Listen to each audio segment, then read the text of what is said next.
Hello friends, welcome back to my channel. I am advocate Babita. आप सबका स्वागत करती हूँ आपके चैनल कानून की जानकारी में।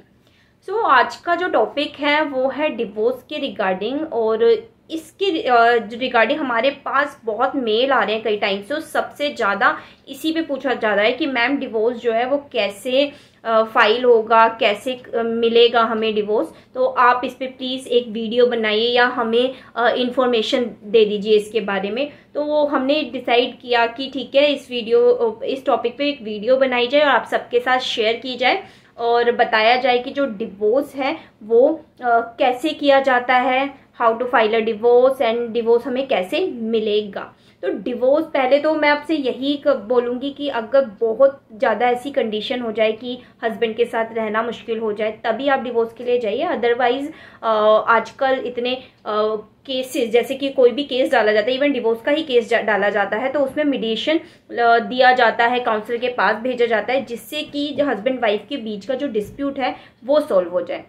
अगर छोटा मोटा डिस्प्यूट है तो आप घर पे ही अपना करिए। अगर कोशिश है, हाँ, जब बिल्कुल इस सिचुएशन पे आ जाओ कि हाँ ये अब डिस्प्यूट जो है सॉल्व नहीं हो सकता, देन आप जो है डिवोर्स के लिए कदम बढ़ा सकते हैं। तो मैं आपको आज बता देती हूँ डिवोर्स को कैसे फाइल करना है और आपको डिवोर्स कैसे मिलेगा। मेन टॉपिक है डिवोर्स कैसे मिलेगा। तो डिवोर्स मिलना इतना ईजी नहीं है अगर वन पार्टी अग्री है और दूसरी पार्टी अग्री नहीं है।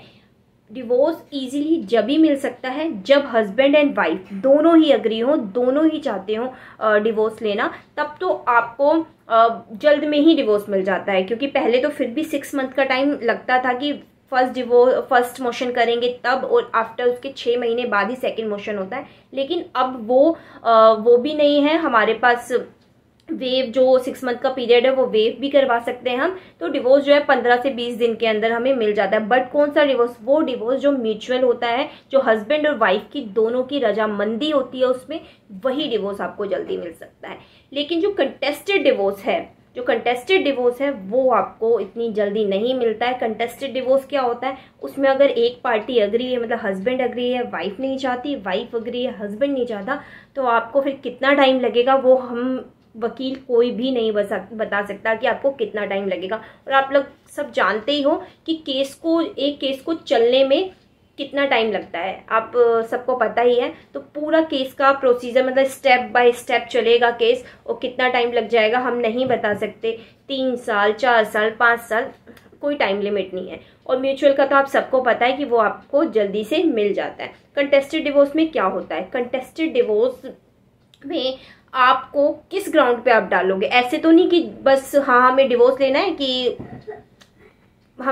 है विदाउट एनी रीजन, तो वो भी नहीं मिल सकता जब तक आप उस पर क्रुएलिटी, डिजर्शन, या फिर कोई आप पे फोर्स कर रहा है कन्वर्जन के लिए, या जो आपका पार्टनर है वो मेंटली डिसऑर्डर हो गया है, मेंटली तरीके से, मतलब उसको मेंटली कुछ प्रॉब्लम हो गई है, मीन्स कि वो पागल हो गया है या कुछ अदर प्रॉब्लम हो गई है, तब जाके, या फिर डिजर्शन, क्रुएलिटी आपके साथ हुई है, या एडल्ट्री की है किसी ने, तब आपको डिवोर्स मिल सकता है। तो ये सारे ग्राउंड्स हैं, इस पे ही आपको डिवोर्स मिल सकता है। अदरवाइज आप डिवोर्स का केस नहीं फाइल कर सकते। तो आपने मुझसे यही क्वेश्चन किया था कि मैम किस उस पे डिवोर्स मिल सकता है, कैसे डिवोर्स मिल सकता है? तो मैं यही कहूँगी, अगर आपके साथ भी क्रुएलिटी हो रही है, आपको हस्बैंड या वाइफ दोनों में से जो आपको परेशान कर रहा है, आपकी क्रुएलिटी कर रहे हैं, हेरेसमेंट कर रहे हैं आपके साथ, और डिजर्शन कर दिया विदाउट एनी रीज़न, चले गए हैं, आपको छोड़ के चले गए हैं, या आपको घर से निकाल दिया है, या फिर मेंटली कुछ प्रॉब्लम हो गई है, या फिर आपको फोर्सफुली कन्वर्जन करवाया जा रहा है कि हिंदू हो तो मुस्लिम बनो, मुस्लिम हो तो हिंदू बनो, तब आपको हिंदू हो तो मुस्लिम बनो कन्वर्जन करवाया जा रहा है, तब आप जो है डिवोर्स के लिए फाइल कर सकते हैं। और आप, यही है एडल्ट्री है कि एडल्ट्री में आपको, मतलब किसी और के साथ रिलेशनशिप में है, या दूसरी शादी कर ली, एडल्ट्री, दूसरे किसी और के साथ रिलेशनशिप है, कहीं उनका अफेयर चल रहा है, ये सब चल रहा है, तो इस ग्राउंड पे भी आपको डिवोर्स मिल सकता है। लेकिन उसको आपको प्रूफ भी करना होगा कि जस्ट आपने बोल दिया और हो गया, नहीं, आपको प्रूफ करना होगा। पूरी प्रोसीडिंग चलेगी, स्टेप बाय स्टेप चलेगा। और इसमें भी एक, जब हम डिवोर्स के लिए फाइल करते हैं तब भी हमारे जो जज हैं वो एक मौका देते हैं कि मीडिएशन में लगाया जाए, क्योंकि सबसे पहले तो केस फाइल होगा। केस कहाँ फाइल करेंगे आप? जहाँ पे शादी हुई थी वहाँ फाइल कर सकते हैं, या जहाँ लास्ट रिजाइड करते थे वहाँ फाइल कर सकते हैं। तो इसकी कुछ ज्यूरिडिक्शन है, वहाँ पर जो है हम केस को फाइल कर सकते हैं उस कोर्ट में। और इसके बाद क्या होगा, हमें रिटर्न जब एक केस फाइल हो जाएगा, पार्टी कोर्ट में आ जाएगी, तो रिप्लाई करना होगा। जब रिप्लाई करना होगा उस केस का, तो फिर रिप्लाई फाइल होगा। उसके बाद जो जज है वो ये कह सकती है कि मतलब क्या कह सकती है, ज़्यादातर वो हमेशा भेज ही देते हैं, मीडिएशन में भेजा जाता है केस को, और आप लोगों का काउंसलर के पास भेजा जाता है माइंड सेट करने के लिए कि अगर हाँ शादी बच सकती हो तो बचाने की ही पहली पहल होती है, कोशिश होती है, चाहे आप वो कोर्ट में फाइल करे केस तब भी।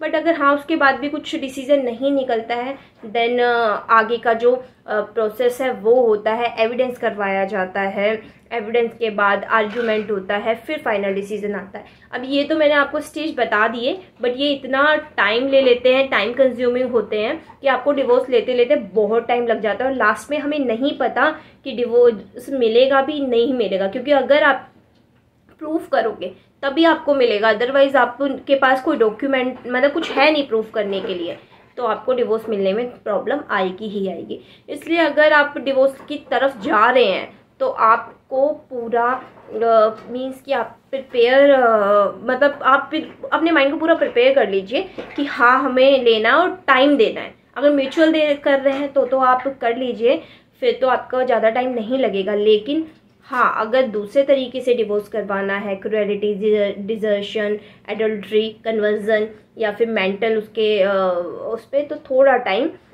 थोड़ा क्या टाइम तो लगता ही है। लेकिन हाँ, अगर आपके पास प्रूफ है, आप प्रूफ कर सकते हो कोर्ट में कि ऐसा है, तो फिर ठीक आपको डिवोर्स मिल ही जाएगा। फाइनल जो रिजल्ट आएगा वो जो जजमेंट आएगा वो आपके फेवर में ही आएगा। होप करती हूँ कि आपको मेरी वीडियो पसंद आई होगी, और अगर आप फिर भी जानना चाहते हैं, एनी क्वेश्चन, एनी डाउट अगर है, तो आप प्लीज़ मुझे ये मैसेज करिए या फिर मेल कर दीजिए। मेल नहीं तो आप कमेंट कर सकते, कमेंट कीजिए, हम ज़रूर रिप्लाई करेंगे। हाँ, मेरे पुराने जो पेंडिंग हैं वो पड़े हुए हैं, मैं उसका अब ट्राई कर रही हूँ इस बार कि मैं पूरे उसका जो है रिप्लाई करना स्टार्ट करूँगी वीडियो का। तो आपको जो भी क्वेरी हो, जो भी हो, आप प्लीज़ कमेंट कीजिए, और वीडियो को लाइक कीजिए अगर पसंद आई हो, सब्सक्राइब कीजिए अगर आप नए हो मेरे चैनल को। तब तक के लिए धन्यवाद, मिलते हैं न्यू वीडियो में। नमस्कार।